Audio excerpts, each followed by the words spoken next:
أعوذ بالله من الشيطان الرجيم بسم الله الرحمن الرحيم الحمد لله رب العالمين وصلى الله على محمد وآله الطاهرين اللهم صل على محمد وآله الطاهرين اللهم صل على محمد وآل محمد وعجل فرجهم. السلام علیکم ورحمۃ اللہ وبرکاتہ. السلام ورحمۃ اللہ وبرکاتہ. خیریت سے ہیں آپ سب لوگ؟ ٹھیک ہیں. ہماری گفتگو چل رہی تھی ضمیر شأن کے بارے میں. کس کے بارے میں؟ ضمیر شأن کے بارے میں. کیا بتایا تھا ضمیر شأن کے بارے میں؟ جی مباحثہ میں کیا یاد کیا؟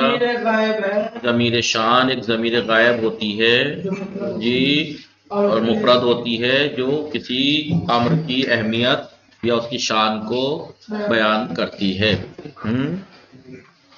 فائدہ میں یہ بتایا تھا ضمیر شان لانے کا مقصد کیا ہے؟ کسی امر کی عظمت بیان کرنا یا اس کی نیچا پن یعنی چھوٹا پن بیان کرنا.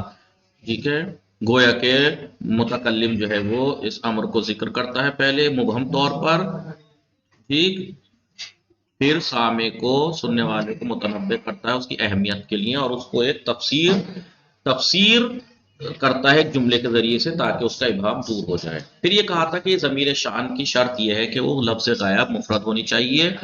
ٹھیک ہے، کس سے؟ جس سے شان یا قصہ مذکر ہو تو اسے شان کہتے ہیں ضمیر شان، اگر مؤنث کے لیے تو ضمیر قصہ کہتے ہیں. ٹھیک ہے جی. تو ضمیر شان کی انہوں نے کہا تھا متصل ہوتی ہے یا منفصل.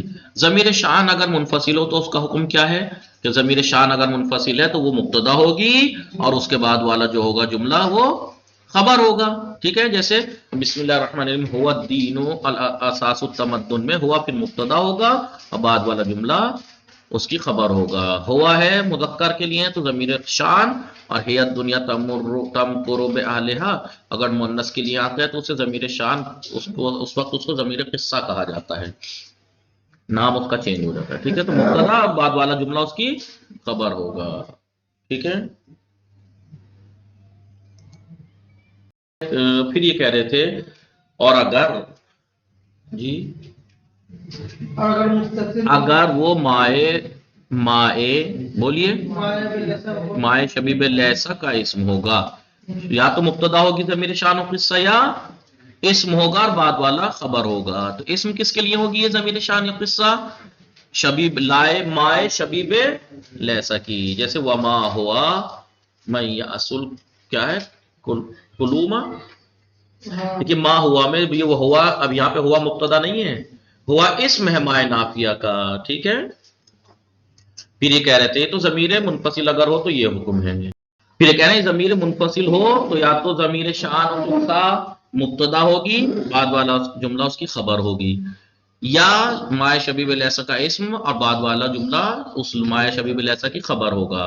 یہ تو اگر ضمیر منفصل ہو، ضمیر شان اگر ضمیر منفصل ہو. لیکن اگر اذا کان ضمیر شان اگر ضمیر شان متصل ہو اور بارز ہو تو پھر ایسی صورت میں وہ ان اور اس کے اخوات سے مخصوص ہوتی ہے، ان اور اس کے اخوات سے اور افعال قلوب یعنی حروف مشبہۃ بالفعل کے ساتھ آئے گا پھر، اور افعال قلوب کے ساتھ. سمجھ میں آیا؟ اگر ضمیر متصل بارز ہے، چمک رہی ہے، جیسے انھا القناۃ غنن، انھا دیکھیں ضمیر شان متصل ہے، ٹھیک ہے، بارز ہے، تو اب یہ انھا اور اس کے اخوات سے ہی متصل ہو کے آ سکتی ہے. یا اخبر تو انہ، دیکھیں انہ سے ملی ہوئی ہے، اور ظننتہ میں ضمیر متصل بارز ہے تو ظنہ افعال قلوب میں سے ہے، تو پھر یہ انہی پہ آ سکتی ہے، ورنہ نہیں. حروف مشبہۃ بالفعل سے متصل ہو کر یا بولیے افعال قلوب سے. پھر یہ کہہ رہے ہیں یستثنی من اخوات ان و ان کے جو اخوات ہیں انہوں نے کہا ان کے اور اس کے اخوات سے ہی متصل آئے گی جب بھی آئے گی اگر ان کے ساتھ ہے تو، یعنی اگر ضمیر متصل استعمال ہو رہی ہے، ضمیر باری سے متصل ہے اگر ضمیر شان و قصہ تو ان اور اس کے اخوات سے متصل رہے گی یا افعال قلوب سے. لیکن جو انہوں نے یہاں کہا ان اور اس کے اخوات تو اس کے اخوات میں سے مستثنا کیا گیا ہے ان اور کان کو، یعنی ان اور کان کا جو مخفف ہے. جی آپ پہلے پڑھ چکے ہیں اس کے حکم کو کہ کبھی کبھی حروف مشبہۃ بالفعل کا اسم بولیے مخفف جب ہوتے ہیں مستقلہ سے مخففات مستقلہ ہوتے ہیں تو پھر ان کا اسم ضمیر ہوتا ہے، ضمیر ہوتا ہے، تو انہوں نے کہا اس ٹائم ضمیر محذوف ہوتی ہے، ضمیر محذوف، ٹھیک ہے، واجب ہے۔ پھر کہہ رہے ہیں ان الجملۃ بعد ان واخواتها فی محل الرفع خبر ہے، ان اور اس کے اخوات کے بعد جو جملہ واقع ہوگا وہ مرفوع ہوگا، کیوں بھائی ان کا اسم تو ہے ضمیر شان محذوف، بعد والا جملہ اس کی خبر، تو ان اور اس کے اخوات کی خبر مرفوع ہوتی ہے نا، اسم منصوب ہوتا ہے۔ وہ عمل واقعہ تو بعد افعال قلوب، لیکن افعال قلوب کے بعد جو واقع ہوگا ظاہر سی بات انہوں نے کہا یا تو ضمیر شان اس وقت اگر ضمیر شان متصل اور بارز ہو تو حروف مشبہۃ بالفعل کے ساتھ رہے گی افعال قلوب کے، تو اب اگر ضمیر شان و قصہ حروف مشبہۃ بالفعل کے ساتھ ہے تو وہ تو اس کا اسم ہو جائے گی، بعد والا جملہ اس کا خبر اور وہ مرفوع ہوگی، کیا بعد والا جملہ خبر ہوگا تو مرفوع، کیونکہ حروف مشبہۃ بالفعل کی خبر مرفوع ہوتی ہے، اسم منصوب ہوتا ہے، لیکن اگر افعال قلوب کے ساتھ ہو تو افعال قلوب کی خبر تو منصوب ہوتی ہے۔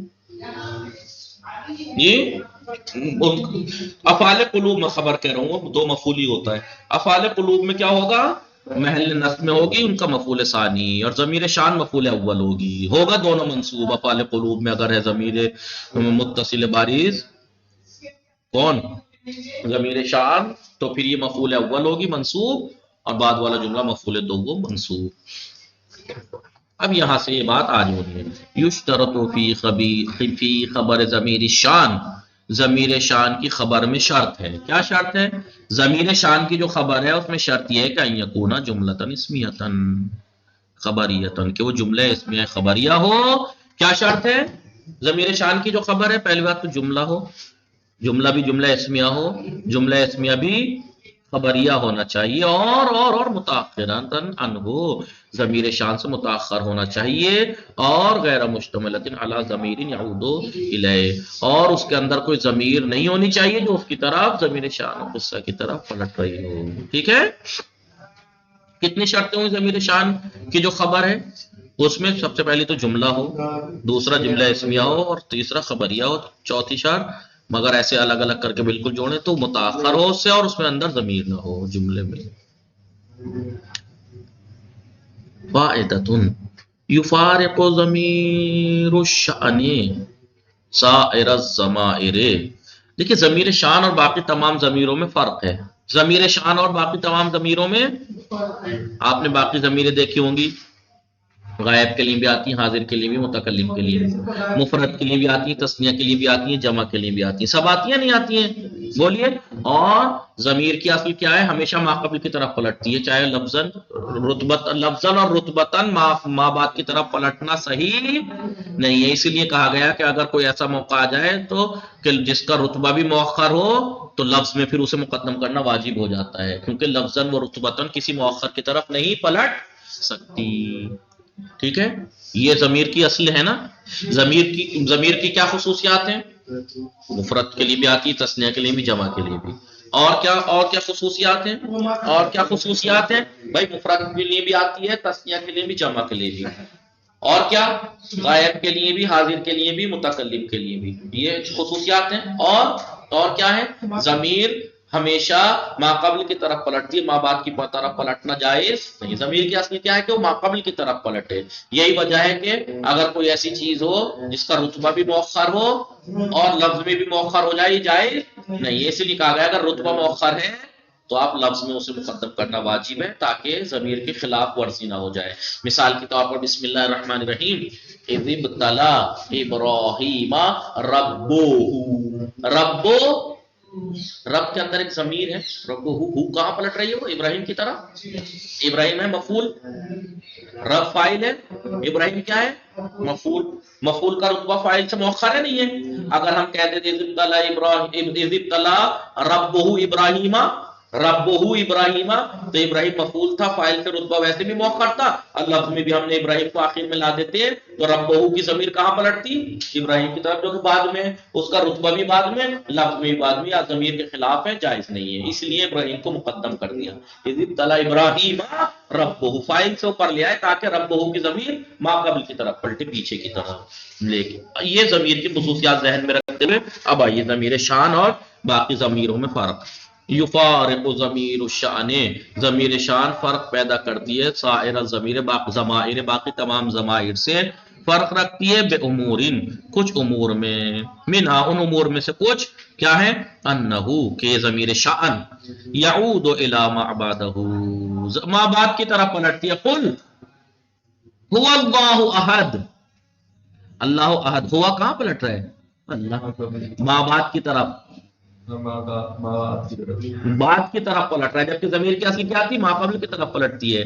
دیکھیے آپ نے کیا دیکھا، قل ہوا اللہ، یہ ہوا کہاں پلٹ رہا ہے، ادھر ما بعد کی طرف، جو کہ ضمیر کے خلاف ہے، ضمیر ہمیشہ پیچھے ما قبل کی طرف پلٹتی ہے، سمجھ میں آ رہا ہے، خود جیسے پیچھے عبارت دیکھیے، پیچھے مشتملۃ، ایک لائن پیچھے دیکھیے، مشتملۃ علی ضمیرین یعود الیہ کہاں پلٹ رہا ہے، بعد کی طرف نہیں، ادھر پیچھے، ٹھیک ہے،